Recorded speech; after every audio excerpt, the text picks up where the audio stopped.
To protect their toys, many collectors use acid-free comic book backing cards and vinyl comic book bags. They're available in most comic book shops. The backer card should not be too much bigger than the toys card.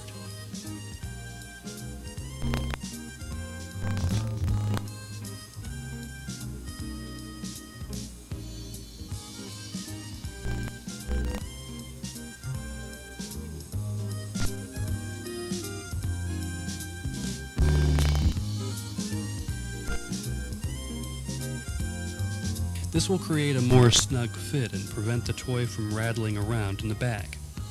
The bag should be taped shut, but not so tightly that it puts stress on the toy's card.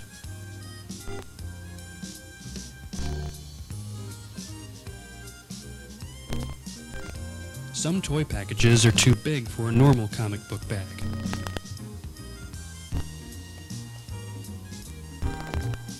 One solution is to cut open several bags and tape them together.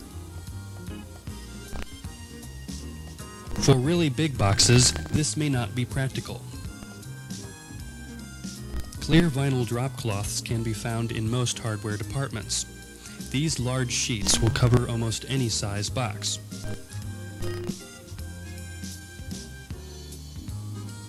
This vinyl is not as pure as the kind used in comic book bags, and so they should be changed more frequently, maybe every other year. Collectors often store their toys in office boxes or acid-free comic book boxes. Inexpensive steel shelving may not be attractive, but it is a good way to store a basement full of toys. The most obvious place to find toys is at the toy store.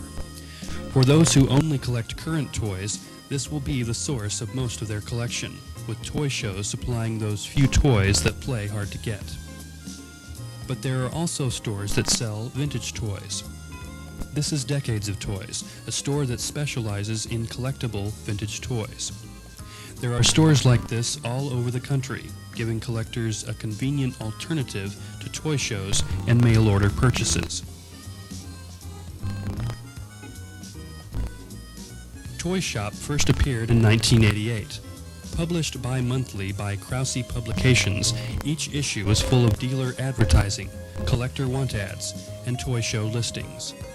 At its peak, it all but eclipsed toy shows as the marketplace for the hobby. You know, when I first started, I thought I must be the only crazy fool out there spending money for this stuff, you know.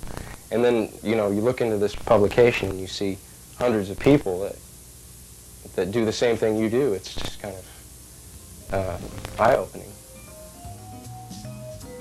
Toy Shop can help a collector network with other collectors and dealers around the world.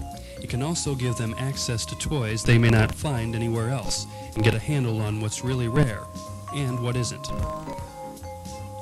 Action Figure News and Toy Review is one of the first and most important of all toy magazines. It is a favorite of collectors who want to keep up with the latest toy releases and trends. Since its debut in late 1990, many other magazines have entered the field. The magazine's very informative. I think they have a lot of good, interesting stories, keep up with the variations, and always seem to get advanced photos of items that are coming up, and it keeps me aware of where my money is going to be going in the future. The Batman figures made exclusively from the Warner Brothers studio stores were sent to the stores at least 4 weeks before it was actually mentioned in any periodical, specifically Action Figure Toys and News Review. And I work at the Warner Brothers store. And when the issue finally came out, we've had so many people buy these figures at an incredible rate. Within the first 2 days the magazine came out, we had a guy come in and buy $500 worth of figures, of these Batman figures. So, yeah, they have a very large impact on how people perceive certain product lines. Tomart's Guide to Action Figure Collectibles was first published in 1991 and is still generally considered the Bible of the hobby. Several other books have been written to help collectors get a handle on what's available and what it's all worth.